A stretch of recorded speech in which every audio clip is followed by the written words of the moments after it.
Cloud is growing 50% every year. Understanding Google Cloud will help you take a big step forward in your career. Google Cloud Digital Leader Certification is an amazing first step into the world of Google Cloud. I'm Ranga Karnam. I'm the founder of In 28 Minutes and creator of some of the world's most popular courses on cloud and DevOps. I've helped more than 700,000 learners around the world acquire new technology skills. Rest assured, you are in great hands. In this course, you will explore Google Cloud from zero.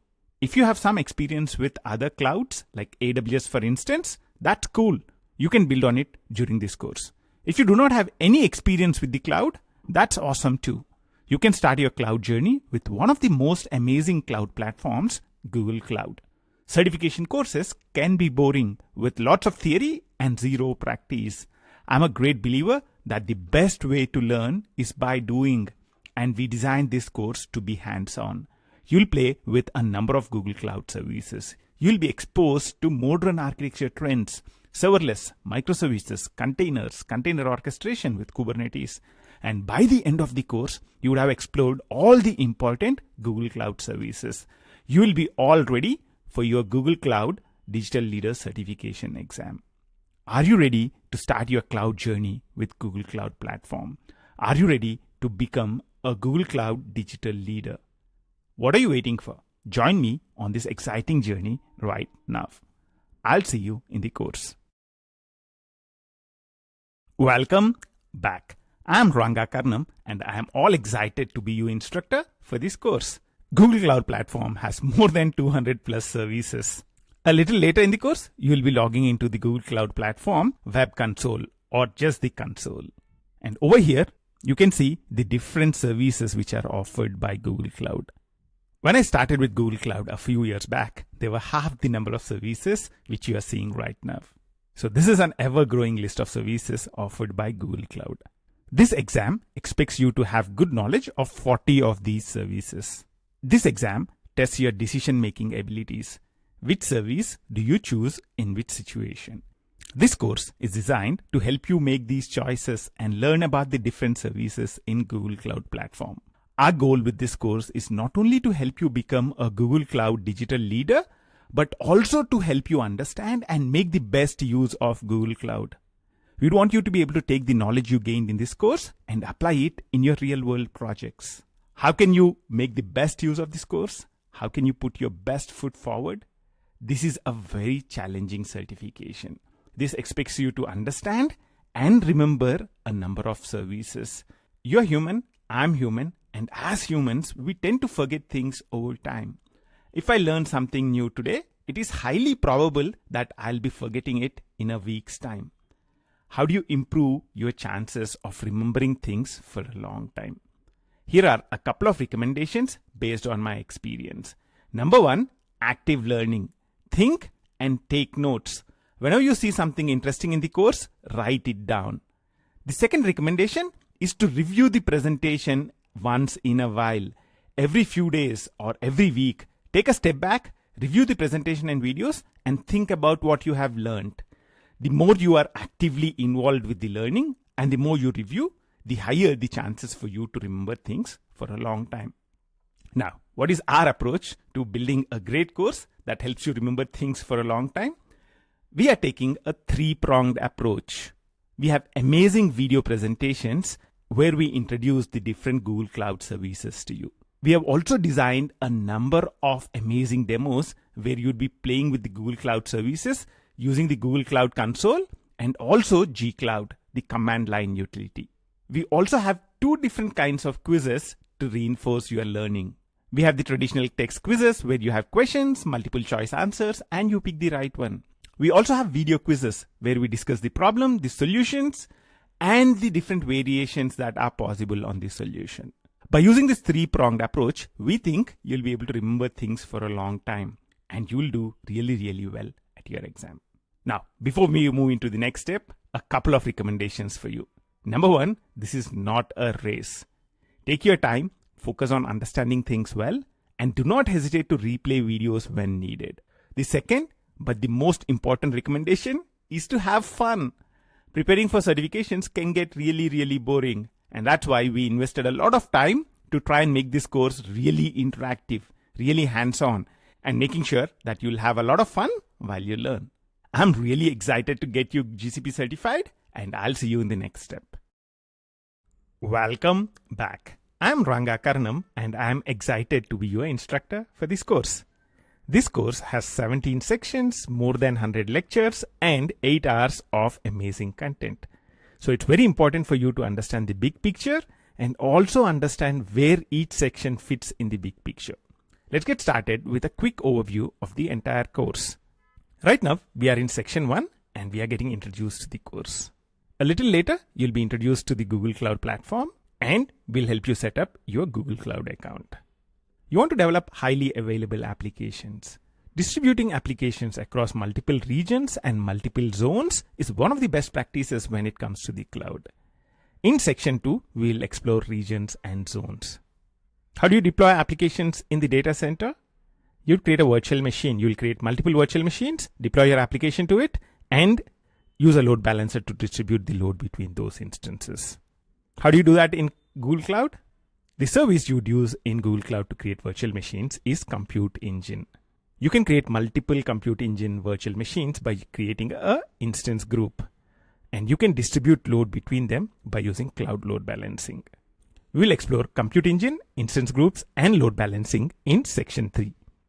Creating virtual machines, creating managed instance groups, and creating load balancing is a very manual approach. How do you automate things in the cloud? How do you easily deploy applications to the cloud? That's where you would go for managed services. In section 4, we will understand what is IaaS, Infrastructure as a Service, what is Platform as a Service or PaaS, and we'll also understand what is Software as a Service. You will also get an introduction to containers, container orchestration, and serverless. We will end section 4 getting an overview of the important compute services in Google Cloud. Section 5 is my favorite section of this course. This is where you would explore all the different compute services which are offered by Google Cloud. We will explore the platform as a service offering Google App Engine, which makes it very easy to deploy Java, Python, or a variety of other applications to Google Cloud. You'll also learn about container orchestration with Kubernetes. We'll be using GKE or the Google Kubernetes Engine, which is the managed Kubernetes offering in Google Cloud. You'll learn how to create a Kubernetes cluster and deploy applications to it. At the end of this section, we'll also explore Google Cloud Functions and Google Cloud Run. After discussing about all the compute services in section 5, we will shift our attention to storage in section 6. We'll understand the different types of storage, block storage, file storage, and object storage, and we'll explore the different storage services in Google Cloud. Persistent disks, local SSD, file store, and cloud storage. From storage, in section 7, we'll shift our attention to databases. We'll understand the different relational and NoSQL databases which are present in Google Cloud, and we'll play with them. Some of the databases that we would explore in this section would include Cloud SQL, Cloud Spanner, BigQuery, Firestore, Datastore, and Bigtable. Authentication and authorization is very, very important in the cloud. Cloud IAM or Identity and Access Management is the authentication and authorization service in Google Cloud. We will explore Cloud IAM in section 8. If you're moving to Google Cloud, you need to understand the best practices in setting up your Google Cloud accounts and also how to connect from Google Cloud to on-premises. That's what we would be exploring in section 9. I could go on for another hour listing all the other services that you would be learning during this course. The important thing for you to understand is that we'll focus extensively on all the important services that you need to know in Google Cloud. We will look at services related to DevOps. We will look at services related to building loosely coupled applications. We will get overview of multiple architectures in Google Cloud. You'll get an overview of big data architectures, streaming architectures, IoT architectures, and machine learning architectures as well. You'll learn how to reach out to Google Cloud support if you have problems, and you'll also learn the best practices in managing costs in Google Cloud. During this course, you will learn a lot of services, and that's why in section 16, we would do a quick review of some of the important services. And in the last section, we will help you get ready for the exam. We'll show you how to get registered for the exam, how you can test if you are ready for the exam, and also make recommendations on how you should prepare the exam. All in all, this is a comprehensive course with 17 sections, more than 100 lectures, and almost 8 hours of amazing content. If you're new to the cloud, some of the terms you have heard in this video might seem complex, sometimes even intimidating. Do not worry about them. It's my job to make them easy by the end of the course. Are you ready to get started on this amazing journey to learn Google Cloud? Are you ready to become a Google certified cloud digital leader? Let's get started. Welcome back. In this step, let's understand what is cloud and why do we need the cloud. Let's consider a couple of example use cases. Let's start with an online shopping application. What is the challenge that an online shopping application faces? Online shopping applications typically have peak usage during holidays and weekends. For example, during the Christmas period and the New Year period, you'd have a lot of load on the application. And rest of the time, you will have low loads on the application. Now, what was the solution before the cloud? The solution before the cloud was to do peak load provisioning. What is peak load provisioning? It is to buy infrastructure or procure infrastructure for the peak load. So if this is the peak load you expect, you would buy infrastructure to support that kind of a load. Now, think about this. What would that infrastructure be doing in periods of low load? It would just be sitting idle. Now, let's consider another example. Take a startup. What is the challenge that it faces? This challenge is also kind of a good news. The startup suddenly becomes popular, but what do you need is more infrastructure to support the load. How do you handle the sudden increase in the load? What was the solution before the cloud? Again, it was to procure infrastructure, assuming that you would be successful. And what if you are not really successful? All the infrastructure that you bought is wasted. So the typical challenges before the emergence of cloud were the high cost of procuring infrastructure. If you want to buy infrastructure ahead of time, it is very expensive. And it also needs ahead of time planning. Can you really guess the future? Can you accurately estimate the peak load? The other challenge is low infrastructure utilization. You can do peak load provisioning and buy infrastructure for the peak load, but during the rest of the time, the infrastructure is wasted. You have low infrastructure utilization. And you need a dedicated infrastructure maintenance team to maintain this infrastructure. Think about a startup. Can they afford a dedicated infrastructure maintenance team? And because of these challenges, we started moving towards the cloud. Whenever we use the cloud, we are talking about a simple question. How about provisioning or renting resources when we want them and releasing them back to the cloud when you do not need them? This is also called on-demand resource provisioning. If you have high load on your application, if you have huge number of users using the application, you'll provision or you'll rent a lot of resources from the cloud. And once the load goes down, once the number of users on your application goes down, you'll release the resources back to the cloud. You can see that the number of resources you use increases with the number of users who are using the application. And that's why this is also called elasticity. Now, what are the advantages of this approach? You're trading capital expense for variable expense. Instead of investing money ahead of time, you are paying rent. You can benefit from the massive economies of scale. Each of the popular cloud providers have millions of servers, and therefore they can get the best deals from the hardware providers. And because the cloud space is very competitive, the cloud providers pass on that advantage to their customers. That's us. The other advantage is that you don't really need to guess capacity anymore. If the number of users increase, you can provision more servers. If the number of users goes down, you can release them back to the cloud. So you don't really need to guess capacity anymore. And you don't really need to spend any money running and maintaining your data centers. The other big advantage is that you can go global in minutes. Imagine a startup in India.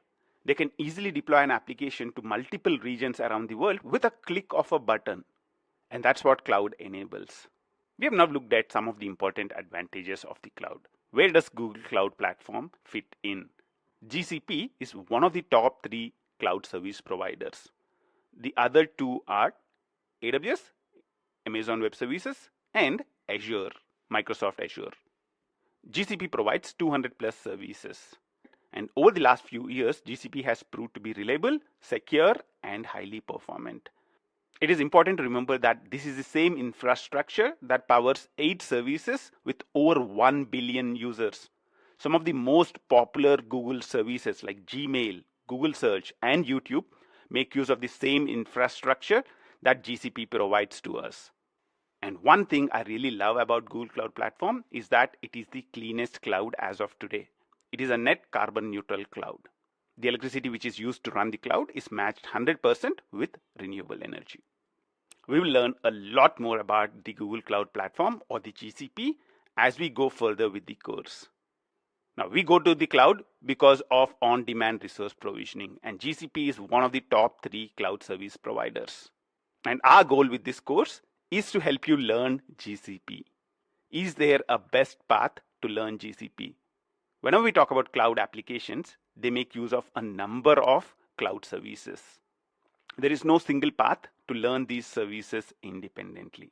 However, what we have done is we have done a lot of research and worked out a very, very simple path of introducing all these services to you step by step. And that's what we would be doing starting the next step. In the next step, let's get started with setting up our Google Cloud Platform account.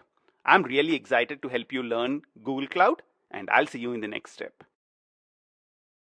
Welcome back. Are you excited to get started with playing with the Google Cloud Platform? The exciting thing is Google Cloud provides you with a free trial account. It provides you with $300 free credit so that you can play with the Google Cloud Platform. What I would recommend you to do is to log in into your Google account and then go to cloud.google.com. And once you are here, you can go and click Get Started for free. On the next page, you can choose your country. You can read, and if you are okay, agree to the terms of services. As you can see in here, Google Cloud Platform provides you with $300 credit for free. And an amazing thing is that there would be no auto charge after the free trial ends. That's cool. Now you can go ahead and click continue on the screen. And in the next screen, you need to enter a lot of information about yourself. Typically, you choose the account type as individual, and you can also provide the tax information if you are interested to. You'll also be asked for your address details, and you can choose how you'd want to pay for the services. On the next screen, you can enter your payment method. You need to enter your card details. Depending on the country you are in, Google Cloud has different verification approaches. So Google Cloud would verify your card, and in some countries, they might even do a small transaction to your credit card. Once you have verified your card, you can go ahead and click Start My Free Trial. If everything goes fine, then you should see a screen like this. You are now all set to continue playing with the Google Cloud Platform. One of the important things I'll remind you is to ensure that you make the best use of the free trial. Make sure that you learn as much as possible using the free trial account. I'm really excited to get you started with Google Cloud Platform, and I'll see you in the next step. In this step, let's understand why we need regions and zones. What are regions and zones, and why do we need them? Let's consider a simple scenario. Imagine that your application is deployed in a data center in the London region. What would be the challenges with such an architecture? The first challenge is slow access to users from the other parts of the world. If you have users in Mumbai or New York or Sydney, they would get slow access. This is also called high latency. Number 2, what if the data center crashes? Your application goes down. So you have low availability. Now, how can we improve this further? What we would do is we would add in another data center in London. So you got a new data center and you deployed the application in there. So now we have 2 data centers. Now, what would be the challenges with this kind of an architecture? Challenge 1 remains. Users from other parts of the world will still have slow access. However, challenge 2 is solved. Even if one of the data center crashes, what would happen? My application would be served from the other data center. So your application is still available from the other data center. Now, let's add in a new challenge. What if the entire region of London is unavailable? What would happen? Your application goes down. Now, how do we improve this? What we would do is we would have the same architecture set up in 2 regions. So we are adding in a new region called Mumbai. What would be challenges now? Challenge 1, slow access to users from other parts of the world is partly solved. Access from Mumbai would be fast, but access from other regions of the world, for example, New York or Sydney, will still remain slow. And you can solve this by adding deployments for your applications in other regions. Challenge 2 was already solved. Even if one of the data center crashes, we can serve it from the other data center. Now the challenge 3, what if the entire region of London is unavailable? What would happen now? Your application will be served from Mumbai. Now we understood the reason why we need regions and zones. We would want to deploy our application across multiple regions because we would want high availability and low latency for our users. Now think about this. You want to set up data centers in multiple regions around the world. Is that easy? The answer obviously is no. And that's where the cloud providers help us. Let's see how GCP helps us to solve this problem in the next step. Welcome back. In the previous step, we talked about the fact that setting up data centers in different regions around the world is not easy. And that's where all the cloud providers, including Google, provide us with regions around the world. Google provides 20 plus regions around the world, which is an ever expanding list. There are new regions added in every year.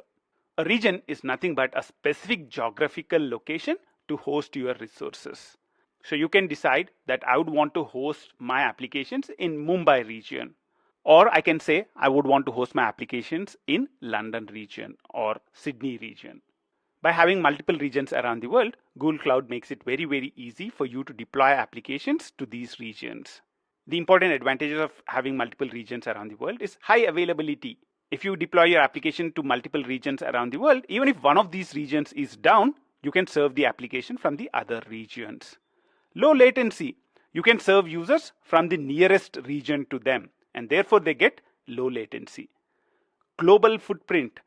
A startup in India might be able to easily deploy application to multiple parts of the world, and therefore it can create global applications. The last advantage is adherence to government regulations. Different countries will have different regulations. For example, let's say US wants the data related to all their citizens to reside within US only. In those kind of situations, I can create a region in US and store data related to US customers only in that specific region. So regions help us achieve high availability, low latency, global footprint, and help us to adhere to government regulations. What is the need for zones? How do you achieve high availability in the same region? So I would want to deploy my application just in Mumbai region. Maybe there is a government regulation because of which I would want my application only in Mumbai region. But even with that restriction, I would want high availability. How can I get that? That's where within each region, there are multiple zones. In Google Cloud, each region has at least 3 zones. The advantage of having multiple zones is increased availability and fault tolerance within the same region. I can deploy my application to each of these zones so that even if one of these zones crashes, my application can be served from the other zone. In Google's language, each of these zones has one or more discrete clusters. In simple language, each of these zones have at least one or more data centers. An important thing to remember is that these zones are connected with low latency links. So even if you deploy an application to zone 1 and the database to zone 2, you would get really good performance. So Google Cloud Platform provides multiple regions around the world, and each of these regions have at least 3 zones. Let's see a few examples for that right now. Example region is US West 1. This is in the continent of North America in a place called Dallas or Dallas, however it's pronounced. And inside this, there are 3 zones. And the zones are named US West 1A, West 1B, and West 1C. Let's consider another example. Europe North 1 is a region. This is in Hamina, Finland. And you can see that even that region has 3 zones. North 1A, North 1B, and North 1C. Another example is Asia South 1, which is nearer to me, which is Mumbai, India. And you can see that it also has 3 availability zones. Asia South 1A, Asia South 1B, and Asia South 1C. In this step, we got introduced to the concept of regions and zones in Google Cloud Platform. I'll see you in the next step. Welcome back. Welcome to my favorite section of this course, getting started with Compute Engine, instance groups, and load balancing. How do you create virtual machines in Google Cloud, you'd use Compute Engine. Are you happy with creating just one virtual machine? I want multiple virtual machines, and that's where I would go for instance groups. Are you happy with just having these virtual machines? You also want to load balance between them, and that's where I would go for cloud load balancing. In this section, you'll learn what is Compute Engine, what is instance group, and what is cloud load balancing, and you'll learn how to set up a simple web application using Compute Engine, instance groups, and cloud load balancing. Are you excited to get started? I'll see you in the next step. Welcome back. In this step, let's get started with a very, very important Google Cloud service called the Compute Engine. Whenever you'd want to deploy applications, you'd need servers. And when you want to deploy applications in the cloud, you'd need virtual servers. And that's what Compute Engine enables you to provision in Google Cloud. Let's get started with Compute Engine in this specific step. In corporate data centers, applications are deployed to physical servers. Where do you deploy applications? In the cloud. In the cloud, we would rent virtual servers. And virtual machines are the virtual servers in GCP. And how do you provision virtual machines? The service you would make use of is Google Compute Engine. So Google Compute Engine is the service in Google Cloud Platform to provision and manage your virtual machines. Now, what are the features that it offers? It helps you to create and manage the life cycle of virtual machine instances. You can create a virtual instance machine. You can actually start, stop, restart, or terminate a virtual machine instance. You can also implement load balancing and auto scaling for multiple VM instances. If your application is deployed to multiple VM instances, you'd want to have a load balancer to distribute the load between them. And also, you'd want to be able to do auto scaling. You'd want to be able to increase the number of instances based on the load. If you have a lot of users using the application, then you'd want to increase the number of instances. Otherwise, you'd want to decrease the number of instances. Compute Engine also allows you to attach storage to your virtual machine instances. You'd want to run your operating system on a hard disk and connect it to your virtual machine. Compute Engine also allows you to manage the network connectivity and configuration for your VM instances. You'd want to assign an IP address for your VM instance, and you'd want to be able to use the IP address to talk to your virtual machine or to send a request to your virtual machine. So Google Compute Engine enables you to manage the lifecycle of your virtual machine instances. It provides a number of additional features like attaching storage, load balancing, auto scaling, and managing the network connectivity to your VM instances. Now, I'm sure you are getting bored with all the theory that we are talking about. What we'll do in the next few steps is to set up a set of VM instances as a web server or a HTTP server, and we would want to distribute load between them using load balancers. In this quick step, we were introduced to what is a compute engine. Google Compute Engine is a service which enables you to create virtual machines in GCP, and it provides you with a number of features. Let's start playing with Google Compute Engine, starting the next step. Welcome back. Let's start playing with Google Compute Engine in this specific step. What we do is we'd create a few VM instances and play with them. In addition to that, we would check out the life cycle of these instances. Basically, we would try and start, stop, restart, and try a variety of operations that you can perform with them. And also, we would use SSH to connect to the virtual machine instances. We would SSH into the virtual machine instances and try and run a few commands. Let's start with creating a few virtual machine instances. And to be able to do that, let's go to Google Cloud Web Console. You can go over and type in the URL cloud.google.com. And over here, you can click console, which is present in here. So this is the web console, or it's just called the console. This is kind of the web interface where you can play with all the resources that you provision as part of your Google Cloud Platform. If you're coming here for the first time, and if you're still in the free trial, then you should see a message like this. What I would recommend you to do is to click dismiss. And now you should not see that message anymore. When you log into Google Cloud Console, you should see the dashboard page where you'd be able to see the project information. You'll be able to see the different resources that are part of this particular project and the different APIs and the requests related to them. Let's not worry about all this stuff. What we are really interested in for now is creating a compute engine. So I can type in compute engine in here. So over here, you can go to compute engine. If this is the first time you are using compute engine, then this page would take a little while to load. It might take about 5 minutes before you'd be able to see the create button in here. So we are making use of the compute engine service, and we would want to create a VM instance. Let's go ahead and say create. There are a lot of details that you need to provide to create a VM instance. On the next screen, we can fill the details. The first one is the name. So I'll give a name as my first VM. Whenever we create resources in Google Cloud Platform, we can associate labels with them. Labels would be, let's say, the environment, for example. So let's say this is the dev environment for me. So I'll add a label called environment dev. You can also add labels for business unit. So let's say the business unit which it is related to is sales. So you can add different labels indicating more information about the VM. I'll go ahead and say save in here. So we have added in a couple of labels, environment dev and business is sales. Next, we have to choose the region and the zone.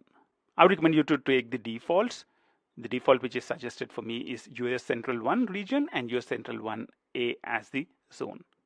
After choosing the zone and the region, what you need to choose is the hardware you would want to run your virtual machine on. That is called the machine configuration. Google Cloud Platform provides you with a number of machine families which are optimized for different kinds of applications. You'd see general purpose, which are machine types for common workloads, optimized for cost and flexibility. If you go to compute optimized, you'd see high performance machine types for compute intensive applications. There are also memory optimized. So these are large memory machine types for memory intensive workloads. So based on the application that you are going to run, you can choose the specific machine family that you would want to use. For now, let's choose general purpose and stick with the defaults which are suggested. And if you go further down, there is one more important choice. What operating system you would want on your virtual machine. The way we choose that is by choosing the image. If you click change, you'd be able to see all the different images that are made available by Google Cloud. So you'd see that there are images related to different operating systems that are provided. So you can see Debian, Red Hat Linux, you can see Ubuntu, Windows Server, and a lot of other options. For now, let's choose the default, which is Debian. Let's stay with that and let's say cancel. If you scroll a little down, you'll also see something called a firewall configuration. As we discussed earlier, we would want to run a HTTP server on the virtual machine. And we would want to allow HTTP traffic so that somebody from outside can access the application which is running on your virtual machine. And that's the reason why we would want to allow HTTP traffic. So in the firewall, you can click allow HTTP traffic. So basically what we have done until now is we gave the virtual machine a name, we attached a few labels with it, and we chose the default hardware, which is nothing but a machine family, and we chose the default software, which is nothing but the image which is used to create your VM. Other than that, we enabled the firewall to allow HTTP traffic. Now, if you scroll a little bit to the right, you can see the costs involved as well. You can see that running this for a month would cost me around $24. That's about $0.034 per hour. And this would be taken from my free credit. One of the important things I would recommend you to do is to play with it and immediately stop the instance that you create. Your free credit is very, very valuable and don't waste it on keeping the instances running. So let's go ahead and create it for now, and immediately as soon as our demo is done, let's go ahead and stop or terminate the instance. So let's go ahead and create the instance right now. So I've started creating the instance. The creation of the instance would take a little while. I'll see you in the next step with more about virtual machines. Welcome back. In last step, we launched up our virtual machine and we were able to execute a few commands on it. In this step, let's see how to set up a HTTP server on our compute engine virtual machine. I would want to install some software on this specific machine. So before I do anything, I need to actually become a root user. So I would say sudo space su. This is the command to actually become a root user. And once I do that, what I would want to do is to update all the packages which are present in here. apt is a package manager which is installed by default on Debian, and I can do apt update. I can do a apt update to pull in all the latest changes. So let's do a apt space update. Now, once I updated the package index, what I would want to do is to install Apache. Apache is the HTTP server that we would want to run on the virtual machine. The way we can do that is by saying apt install Apache 2. So Apache 2 is the name of the package. So we want to install Apache 2 package using the package manager apt. Let's press enter. So you can see that it's providing us with a little bit of information about the Apache package. It is showing what would be installed, how much memory it would need, and it's asking us, do you want to continue? And I would say yes. You can see that it's downloading the package and it's installing it in here. So Apache 2 would be installed in a little while. It took about a minute to install Apache service, and at the end of it, the Apache service is now installed. Now I can go back to the virtual machine instance. One of the interesting things to know is if you see a panel come up like this, you can click the hide info panel. So show and hide. So when you select a specific virtual machine, you can click show info panel. It would show information about that specific virtual machine. And if you want to hide the info panel, you can actually hide it as well. That might be useful as you play with the console a lot more. We have launched up Apache server, and we want to look at the page behind that. The way we can do that is by clicking the external IP. So you can go in here and click the link to the external IP, and you should see the home page of Apache 2 Debian come up. Over here, you'll see a lot of information about configuration of Apache, and you'd see that the default Debian document root is this specific folder. Now we would want to customize this page. So instead of this page, we would want our own page to come in here. How can we do that? That's where we would want to customize something's present in this specific directory. So I'll copy this directory path from here. So /var/www/html. So I'll say ls /var/www/html. Make sure that you don't have a dot or anything in there, and you can press enter. And you can see that there is an index.html file which is present in here. And that's the index.html where we want to put our content in. Echo, and let's say hello world. And I would put a double quote to end this. So echo hello world. So this would print hello world in here. Now what I would want to do is to actually send this out to a file. So I can use a pipe character. So it's nothing but the greater than symbol. So you can pipe the output into this file. So /var www.html/index.html. So this is where we would want to write hello world into. And let's press enter. Now let's go in here and refresh the page. Cool. Now I see hello world in here. So that's cool. So we are able to create a simple Apache server serving a simple hello world page. Now let's try and make this a little bit more complex. Let's say I would want to actually have my host name in here. Instead of just saying hello world, I would want to actually add in a host name to say this is the host name where this response is coming from. How can I do that? Let's start with echo. Let's try and print that out. So echo, the way we can print the host name is by saying $host name within parenthesis. So $ within parenthesis host name. So this would actually print the host name. The host name that we gave earlier to this particular virtual machine is my first VM. And similar to that, you can actually do a echo host name -i. This would give you the IP address. So what I would want to do is I would want to add this information to my index.html. So let's start with actually printing echo hello world from $ within parenthesis host name. And let's press enter. Let's see what would happen. Yep, this is printing hello world from my first VM. That looks cool. I'll say hello from this specific host name, and I'll also want to print the IP address. So I'll say within parenthesis, I'd put host name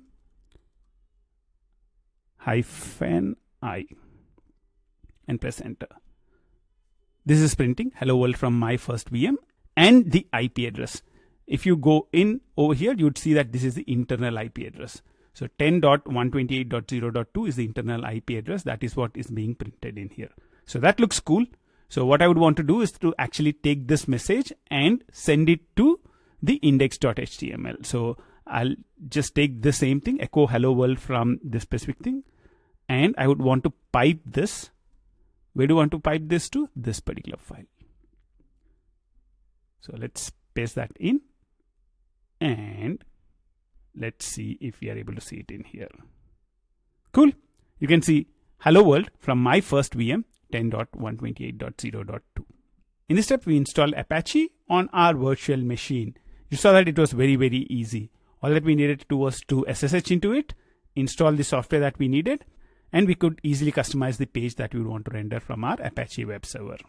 There are a lot of other things that we would want to learn about virtual machines, and this example would be a great starting point to learn all of them. I'm sure you're having a lot of fun, and I'll see. Welcome back. In the previous steps, we manually configured the virtual servers, we manually set up load balancing, and we had to do a lot of things manually to get our applications up and running. Is that the only way you can run applications in the cloud? The answer to that is no. All the cloud providers provide a number of managed services.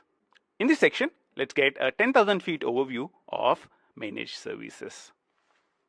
Let's get started. We want to continue running applications in the cloud the same way you run them in your data center. Or are there other approaches? To understand this better, you need to understand some of the terminology which is typically used with cloud services.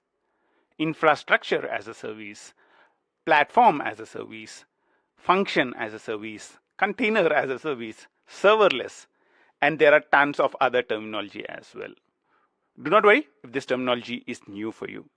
In this section, let's get on a quick journey to understand all these terminology. I'll see you in the next step. Welcome back. Let's get started with infrastructure as a service, IaaS. When you're using infrastructure as a service, you are only using infrastructure from the cloud provider. A good example of this is using a virtual machine to deploy your applications or databases. If you're using AWS, you might be using EC2. If you're using Azure or Google Cloud, you might be creating virtual machines, and then you would manually deploy your applications, or you would manually set up your database on that virtual machine or EC2 instance. When you're using infrastructure as a service, you are responsible for application code and application runtime. You are responsible for configuring load balancing between your virtual machines. You are responsible for auto-scaling your application. You are responsible for the operating system and making sure that your operating system is upgraded and properly patched. You are responsible for availability of your application. Take the case of deploying a Python application or a Java application or a Node application.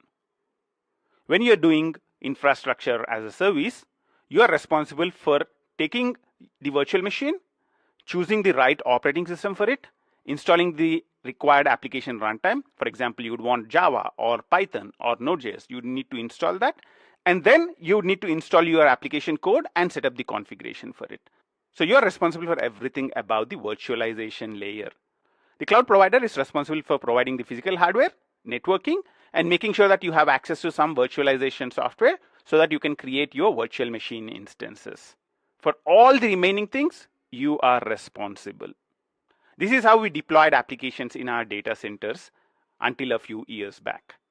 The alternative to this is to go for platform as a service. Use a platform which is provided by cloud.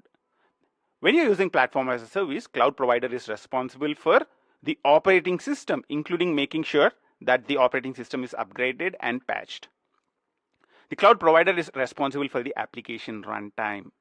If you want to install Java or Python, the cloud provider can take care of that for you. The cloud provider is also responsible for auto-scaling, availability, and load balancing. You are only responsible for the configuration of the application, the configuration of the service, and the application code if you have application code. Good examples for PaaS or platform as a service include Elastic Beanstalk from AWS, App Service which is provided by Azure, and Google App Engine. When you're using any of these services, all that you need to focus on is the application code. If you're deploying a Java application to any of these, you just provide the code to the specific service. The cloud service would ensure that the application runtime is properly configured, the OS is properly patched, and you get all the features like auto scaling, availability, and load balancing for free. Now, let's look at a few varieties of platform as a service. There's something called container as a service, where you have containers running on your platform instead of the applications. You also have FaaS or function as a service, where you have functions running instead of apps. And also, there are a variety of other platform as services. Platform as service is not limited to compute services alone.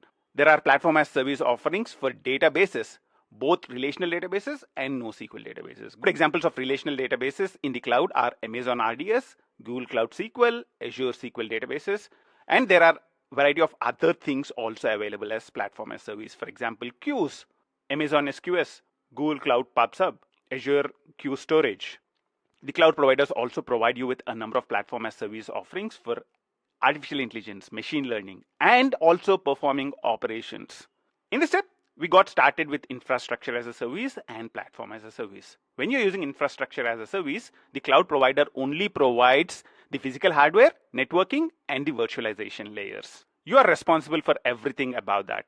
Making sure that the right OS is installed, making sure that the application runtime is installed, making sure that your application is properly deployed, and you are responsible for taking care of auto scaling, availability, and load balancing.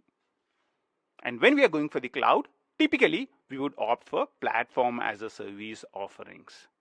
When you're going for a platform as a service offering, the cloud provider is responsible for everything up to the application runtime. You are only responsible for configuration of the application, configuration of the managed service, and if there is code involved, then you are responsible for the application code as well. And we talked about the fact that there are a variety of platform as service offerings that cloud providers provide. We refer to container as service, function as service, databases, queues, operations, and a lot of other things. In the next step, let's look a little deeper into container as service. Why do we need containers? And what are the typical features that container as a service services provide? I'll see you in the next step. Welcome back. In this step, let's look at containers. Why do we need containers? What is container as a service? And to understand that, we will get started with microservices. Enterprises are heading towards microservices architectures. Instead of building a large monolith application, the focus is to build small microservices. The biggest advantage with microservices is the flexibility to innovate. You can build applications in different programming languages. For example, you can build the movie service in Go. You can build the customer service in Java. You can build the review service in Python. You don't really want applications built with a variety of languages in the same enterprise, but you have the flexibility to do that. But a byproduct of going towards the microservices architecture is that your deployments become complex. The way you deploy your Go application might be different from the way you deploy your Java application. How do you ensure that we have one way of deploying microservices which are built in different languages? That's where we talk about containers. One of the popular container related tools is Docker. What you can do when you're using containers is you can create Docker images for each of your microservices.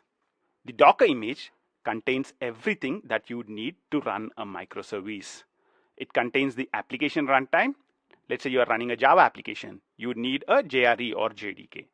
Let's say you are running a Python application or a Node.js application. You need the corresponding runtime.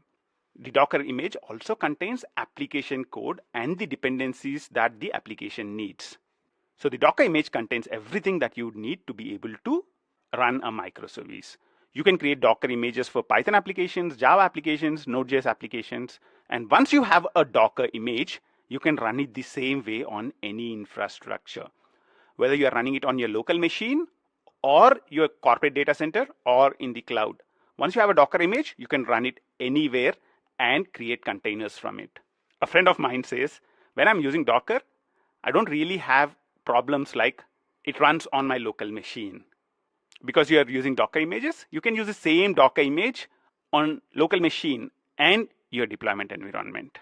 Therefore, you'll not have problems like it works on my local. Now, what are the advantages of going with containers? Docker containers, in general, containers are lightweight. They are lightweight because compared to virtual machines, they do not have a guest OS. Before the emergence of Docker, if you'd want to do any virtualization, you used to use virtual machines. And in virtual machines, in addition to the host OS, there was another guest OS which was present. However, when you're using Docker, you don't really need a guest OS. You have the cloud infrastructure or any kind of infrastructure, and on top of it, you have a host operating system installed. On top of it is where you would install your Docker engine or container runtime. Once you have that, you can run Java containers, Python containers, or Node.js containers on top of it. Because there is no guest OS which is needed, Docker containers are generally considered to be lightweight. Another advantage is that the containers are all isolated from one another. If there is a problem with container 1, it will not impact container 2 and container 3. These are isolated from each other. And the most important advantage is cloud neutral. Once you have a container image, you can run it on your local machine, your data center, and in any of the cloud providers. You can run it in AWS, Azure, and Google Cloud, for example. Each of the cloud providers provide a variety of options to run your containers. Now, you have built container images for your microservices and you are able to easily run containers with them. You have built a container for microservice A, B, C, and D. And now you'd want to actually manage the deployment of these containers. You'd want to ensure that you'd be able to auto-scale the number of container instances that are running based on the load. You might have requirements saying, I want 10 instances of microservice A container, 15 instances of microservice B container, and so on and so forth. Just having containers is not sufficient. You would need some kind of an orchestration around these containers. And that's where there are a number of container orchestrator solutions. If you have heard about Kubernetes, then Kubernetes is one of the most popular open source container orchestrator solutions. When you're using these container orchestrator solutions, you can say, this is the container image for microservice A, and I would want 10 instances of it. You can say, this is microservice B, I'd want 5 instances of it, or 15 instances of it. And the container orchestrator tool would manage the deployment of these containers into clusters. Each of these clusters can have multiple servers. And these container orchestrators typically offer a number of features. Auto scaling. You can say, this is the container image for microservice A, and I expect a lot of load on it, so I would want to auto scale. So based on the number of requests which are coming into microservice A, the container orchestrator can scale the number of instances of that specific container. Service discovery is a very, very important feature for microservices. You might have 10, 15, 20, or 100 microservices. You don't want to hard code the URLs of each microservice in another microservice. That's where the concept of service discovery comes into picture. Each microservice can ask the container orchestrator for the location of other microservices. And thereby, you don't really need to hard code the URLs. As soon as I start talking about multiple containers, you need to also talk about load balancing. Once I have multiple containers, I would want to distribute the load between them. Container orchestrators also provide load balancing. You also want resiliency. If one of the instances of a microservice is not working properly, you'd want the container orchestrator to identify that and replace it with a working instance. That's where you can configure health checks, and the container orchestrator can execute frequent health checks and replace failing instances. This is also called self-healing. Not only that, you also want zero downtime deployments. You might want to go from version 1 to version 2 of microservice A. However, you don't want any downtime. Container orchestrators also provide a number of strategies to release your new versions of software without downtime. Kubernetes is one of the most popular container orchestrator tools. All the cloud providers provide Kubernetes managed services. So EKS, which is provided by AWS or Elastic Kubernetes Service. AKS, Azure Kubernetes Service. You also have GKE, Google Kubernetes Engine, which is provided by GCP. In addition to the services around Kubernetes, cloud providers also provide other services around containers. AWS provides ECS, Elastic Container Service. Google also provides Cloud Run, which is a simple service to run simple containers. In this quick step, we got a high-level overview of containers, container orchestration, and some of the important container as a service offerings in different cloud providers. We'll talk about this little more as we go further in the course. I'm sure you're having an interesting time, and I'll see you in the next step. Welcome back. In this step, let's get started with serverless. You would have heard this term a number of times. So what is serverless? When do you go for serverless? What do you think about when we develop an application? In addition to choosing the language or the framework that you would want to develop the application with, you would also start thinking about where to deploy the application. What kind of operating system should I deploy my application into? How should I take care of scaling, availability, and all the non-functional features around my application? What if you don't really need to worry about servers, server configuration, scaling, availability, and you can just focus on your code and your application? That's serverless. An important thing to remember is serverless does not mean no servers. Even when you are using serverless, you are using servers in the background. The only difference is that the servers are not visible to you. You don't have any visibility into the servers on which your code is running. Now, what is serverless for me? The important characteristics of serverless for me are, number one, you don't worry about infrastructure. So you have zero visibility into the infrastructure where your application is running. You don't know which server is being used to run your application. And you get flexible scaling and automated high availability for free.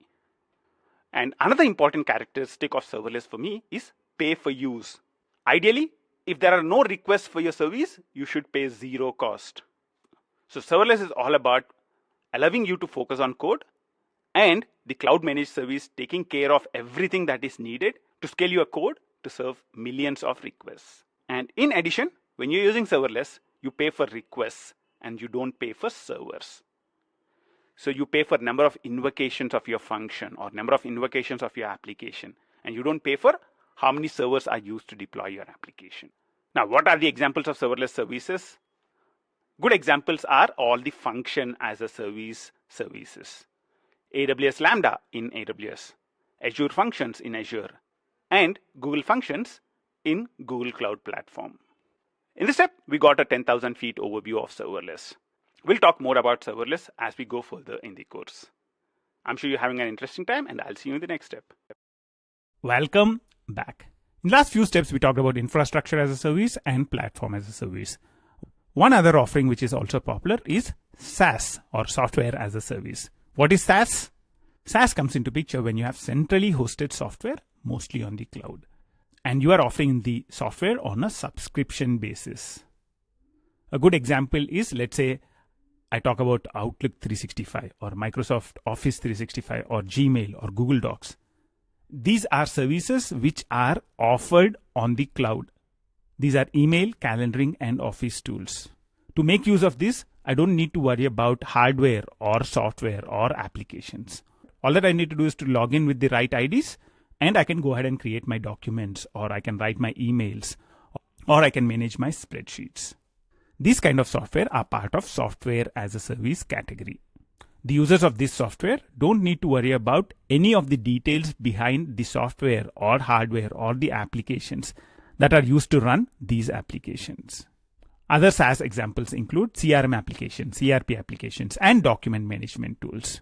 With all these, you only worry about the configuration. You don't worry about how the applications are architectured or built. If the SaaS software is provided by a cloud provider, then the cloud provider is responsible for the OS, including upgrades and patches, application runtime. The cloud provider is responsible for auto-scaling, availability, load balancing, application code, application configuration. Customer is only responsible for configuring the software. If you're making use of Gmail, log in and send your emails. That's what your responsibility is. You don't really care what language is used to build Gmail or what happens behind the screens with servers and things like that. The same is the case with Outlook 365 or Microsoft Office 365. All these are part of a category called software as a service. I'm sure you're having a wonderful time, and I'll see you in the next step. Welcome back. In this step, let's talk about shared responsibility model. What is shared responsibility model? Earlier, we talked about IaaS, infrastructure as a service, platform as a service, and software as a service. It is important to remember that security in the cloud is a shared responsibility. Google is responsible for certain things, and you are responsible for certain things as the user of Google services. So this is a shared responsibility between the GCP and the customer. Google provides a number of features to make security easy. Google provides encryption at rest by default. If you use any of the Google services like cloud storage or databases, the data is encrypted by REST by default. Google also provides you access to IAM, KMS to make sure that you would be able to implement the security that you would want easily. As a customer, your responsibility vary with the specific model or service. As a customer, your responsibilities vary with this specific model, whether it's IaaS, PaaS, SaaS. If you're making use of Google Compute Engine, you're making use of IaaS. If you're making use of App Engine, you're making use of PaaS. So depending on the model that we are making use of, your responsibility would vary. If you're making use of a SaaS service, software as a service offering, then you are responsible for content, access policies, and usage. You are responsible for the data, you are responsible for controlling access for your employees, and you are responsible for the usage of the service by your employees. For all the rest of the things, deployment, web application security, identity, operations, access and authentication, network security, up to the hardware, Google is responsible. However, if you are making use of platform as a service, PaaS, then you are responsible for all the things that you are responsible with SaaS, plus you are responsible for deployment of your application. You are responsible for the web application security of the application that you are deploying. For example, if you are deploying an application to App Engine, you are responsible to ensure that there are no security flaws in your application. If you are making use of infrastructure as a service, you are responsible for everything that you are responsible for at PaaS level. In addition, you are also responsible for operations. You are responsible for controlling the network security and also guest OS. When you're creating a compute engine, you would choose what OS you would want. You would choose the guest OS. So you are responsible for it. You are responsible for controlling access using firewalls. You are responsible for ensuring that logs of applications which are deployed on there are sent out to cloud logging. So depending on the model, whether you're using SaaS, PaaS, or IaaS, your responsibilities vary. Irrespective of the model you're making use of, SaaS, PaaS, or IaaS, Google Cloud is always responsible for hardware, network, and audit logging. Making sure that the hardware is working, making sure that it is upgraded, securing the access to data centers, securing the network which is used, making sure that all the user actions are logged. These are always Google Cloud's responsibilities. The idea behind this step is to get a 10,000 feet overview of the shared responsibility in the cloud. Google Cloud makes implementing security for your applications easy. The important thing to remember is that depending on the model you are making use of, depending on the service you are making use of, you have different responsibilities. I'm sure you're having a wonderful time, and I'll see you in the next step. Welcome back. In this step, let's get a 10,000 feet overview of the different managed services for compute that are offered by GCP, the Google Cloud Platform. We already talked about Compute Engine earlier. It is used to create virtual machines that can scale globally. And where does it fit in? It fits in the infrastructure as a service category. If you're making use of a compute engine, you are responsible for choosing the operating system. You are responsible for installing the application runtime, and you are responsible for installing your application or installing your database and things like that. So compute engine is infrastructure as a service. The next managed service is Google Kubernetes engine. Earlier, we talked about container orchestration, and Kubernetes is the most popular container orchestration tool. And Google Kubernetes engine is Google's Kubernetes service. One important thing about Kubernetes is that when you're using Kubernetes, you need a cluster. So you need advanced cluster configuration and monitoring. You create a cluster. The cluster contains a number of nodes or number of instances, and you deploy your microservices using Kubernetes into the cluster. So Google Kubernetes service is a container as a service offering from Google Cloud. The next important compute service is App Engine. If you have a Java application or a Python application or a Node application, if you want to easily deploy it to GCP without even worrying about creating a container, you can go with App Engine. You can build highly scalable applications on a fully managed platform using open and familiar languages and tools. App Engine fits into the category of platform as a service. However, if you have a container, you can also deploy simple containers to App Engine. It does not provide complex container orchestration features like Kubernetes, but it does provide a few simple features to run your containers.